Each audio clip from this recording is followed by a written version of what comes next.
Amados, tem algo na tua vida que você gostaria de completar ou terminar? Algo que não tenha conseguido? Pois é, amados.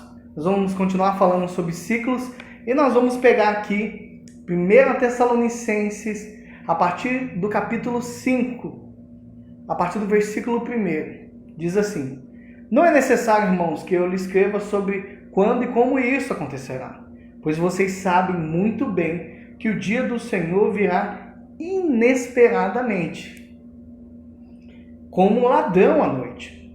Quando as pessoas disserem, tudo está em paz e seguro, então o desastre lhes sobrevirá tão repentinamente como inicia as dores de parto de uma mulher grávida, e não haverá como escapar.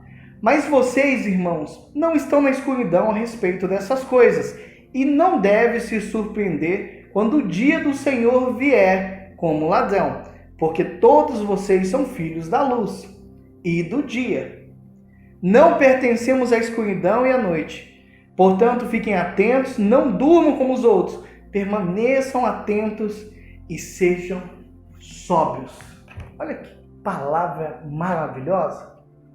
Nós já temos um bom entendimento sobre os ciclos de Deus e de como esses ciclos acontecem na nossa vida. E a gente vai falar um pouquinho aqui sobre como completar, mas também terminar, fechar de forma muito boa os ciclos que Deus estabelece para a nossa vida. Esse texto que eu acabei de ler, de 1 Tessalonicenses capítulo 5, versículo 1, o apóstolo Paulo, ele considera que os seus discípulos sabiam tanto sobre os ciclos e as estações que não era nem necessário que ele escrevesse sobre aquele assunto. Mas ele também diz que era necessário escrever para a gente não ser surpreendido pelo tempo de Deus. Porque nós estávamos anteriormente em trevas. E agora a luz veio, iluminou. E essa palavra, trevas, que ele coloca aqui, significa tipo a ignorância, né? Quando a pessoa não conhece os planos de Deus. E com isso nós percebemos o quê? Uma visão bíblica de forma muito clara sobre o assunto de ciclos na nossa vida. Amados, e deve ser algo tão simples, mas tão simples, principalmente para os filhos do rei, como se 2 e 2 fosse 4. Só para você entender. E nós precisamos, eu e você, completar esses ciclos. Por quê? Não basta a gente entrar na caminhada, nós precisamos chegar lá. Nós precisamos completar a caminhada. Dentro do quê? Dentro do tempo estipulado, dentro do propósito de Deus, dentro da vontade do Senhor. E quando nós falamos de tempo, por exemplo, tempo de um ponto de vista bíblico, não da forma que a gente está vendo. E quando a Bíblia ela abre e fecha com noções temporais, né? Tipo assim, Gênesis 1, por exemplo, no princípio criou Deus os céus e a terra. Aí lá em Apocalipse 22, 20 diz assim, mas em breve o Senhor está chegando. Essas palavras no grego, ela significa Cronos, Kairos e Pleroma.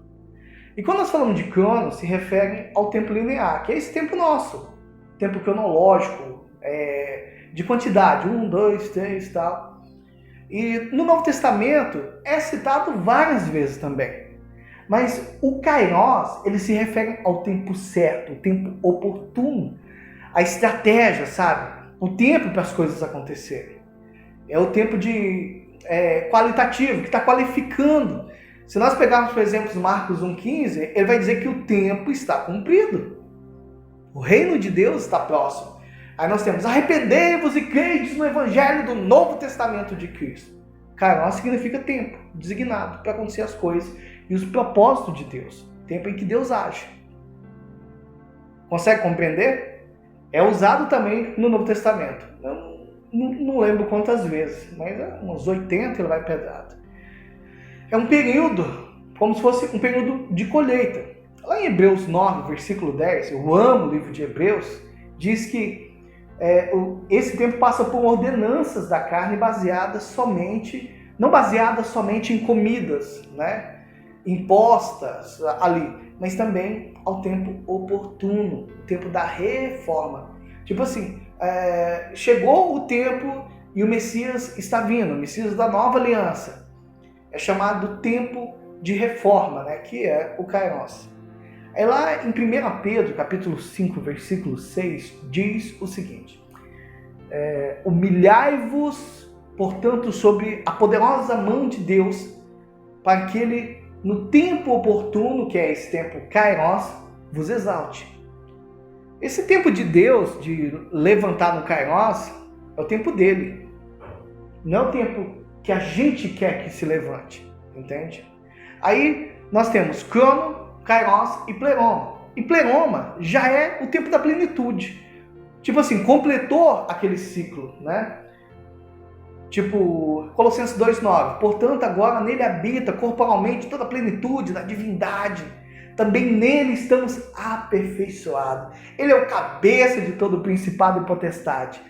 E a palavra plenitude de Colossenses 2,9 é esse pleroma, entende? No tempo certo, Jesus vem e cumpre de forma plena aquele ciclo. Aquele ciclo o Pai ordenou para ele, ele cumpriu. De forma assim, totalmente cheia.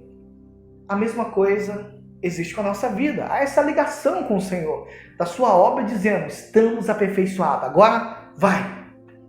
E Deus quer que eu e você entenda isso de forma muito clara, para a gente poder cumprir o seu projeto. Não assim, de qualquer jeito, mas por completo mesmo. Uma das maiores autoridades sobre ciclos, né, que traz esse estudo de forma lá na raiz, é um pastor chamado Robert Heidler, eu acho que é isso. Ele passou um tempo escrevendo e ele encontra nesse ciclo as bênçãos do reino. E ele escreve outros livros que ele diz que o ciclo é algo que gira e se move em direção a um destino. Entende? São vários livros. O objetivo de eu e você entender o ciclo de Deus é para a gente alcançar o destino que Deus estabelece para a nossa vida. E Deus, amados, entenda isso. Ele trabalha com ciclos de 7. São 7 dias, 7 semanas, 7 anos. Nós temos, por exemplo, o exemplo de Jacó, que serviu a Labão por Raquel. Faraó teve a visão de 7 vacas. 7 vacas, comia 7 vacas magras, comia 7 gordas, 7 pão asmo. Então, o número 7, né? As 7 voltas em torno de Jericó, você lembra disso? Lá em Josué 6. Os 7 sacerdotes que levaram 7 trombetas, 7 chifres de carneiro, que vai diante da arca no 7º dia. Então, nós trabalhamos dentro desse ciclo de 7. E esses fatos, eles revelam que Deus tem o seu próprio tempo, o seu próprio jeito de fazer. Aí, tipo, tem gente que fica agoniado. Ei, mas não é do nosso jeito. Nós precisamos entender. Deus é Deus do tempo dele. Nós temos, por exemplo, ciclo de vitória, ciclos de luta, mas também temos ciclos da derrota. Entende? Quando o ciclo é de vitória, há uma espiral descendente. Quando o ciclo é de derrota, esse é o ciclo de derrota do povo de Deus. Escrito aonde? Lá em Juízes, por exemplo, mostra que o povo, naquela época, não conseguia perseverar. E apresenta ciclos de fracasso, de distanciamento de Deus. E nós temos ali guerras, opressões dos inimigos sobre o povo de Deus, mas também temos guerra de libertação. O tempo é a favor de alguns, mas também é contra outros. Mas vai depender muito do momento, né? Da corrida dos ciclos de Deus. Há também ciclos que você constrói, por exemplo. Nós temos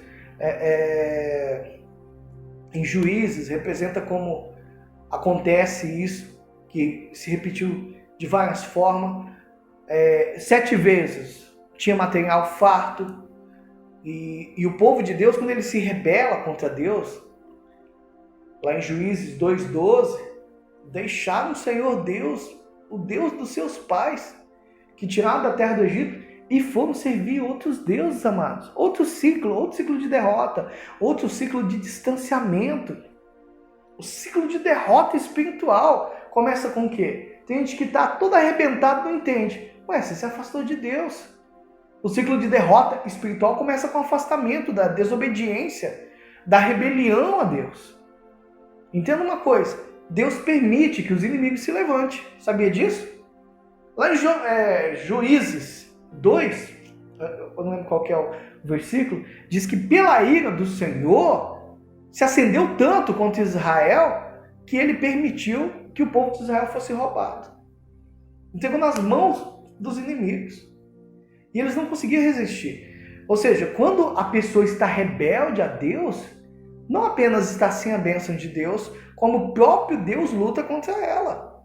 Eu até anotei, Josué 2, versículo 15. Por onde quer que saiam, a mão do Senhor era contra eles para o mal. Já pensou? Olha o que está acontecendo com o povo de Deus. Se você, meu amado, tem se afastado de Deus, se desviado da fé, da desobediência a Deus, eu digo para você, se reconcilie agora, para que todo o ciclo de destruição se encerre, mas faça isso de forma rápida, agora, nesse momento. O povo se arrepende em Juízes 3, e eles clamam a Deus, eles clamam, os filhos de Israel clamaram ao Senhor. Então, Segundo as Crônicas 7,14, se meu povo, que pertence somente a mim, se arrepender e abandonar os seus pecados e orar a mim, eu os ouvirei do céu, perdoarei os seus pecados e farei com que esse povo vá adiante, progrida, cresça. Só há um jeito de parar esse ciclo de destruição, amados, arrependendo, clamando ao Senhor. Aí mesmo onde você está vendo esse vídeo, você pode fazer isso agora, confessando ao Senhor os seus pecados. E eu tenho certeza que Deus, Ele vai te perdoar, para que você entre num novo ciclo, um ciclo de vitória. E Deus, amados, Ele levanta, sim, um libertador para salvar o povo. Lá em Juízes 3, o povo clamou e o Senhor levantou um libertador. O Senhor libertou aquele povo. Preste atenção nisso. Deus levanta líderes para te libertar. Da mesma forma que levantava no passado, levanta hoje. Deus levanta os líderes para nos auxiliar na caminhada, para nos conduzir no discipulado de vitória. Quando a opressão era quebrada, o povo se rebelava novamente. Tá tudo bem, eu não preciso mais buscar, deixa do jeito que está. E aí, o que acontece? Acontece tudo de novo, ciclo de destruição. Tudo se repete 7 vezes. E se repetiu 7 vezes durante 349 anos. 349 anos, meu irmão! Na vida das pessoas, o que eu tenho observado?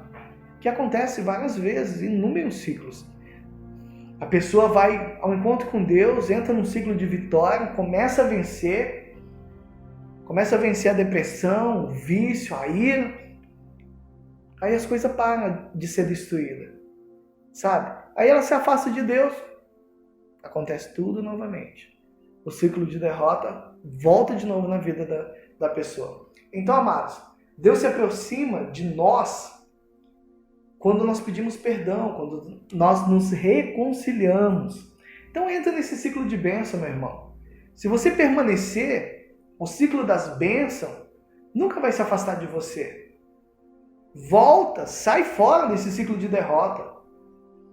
O povo de Deus precisa urgentemente se arrepender e voltar a ter aquele ciclo de vitória. Então, quero deixar para você, esse aí é o nosso estudo bem rapidinho sobre ciclos, tá? E eu quero deixar uma frase aqui para você. A Bíblia diz, nós fazemos. Não diz, nós não fazemos. Tá bom? Beijão a todos.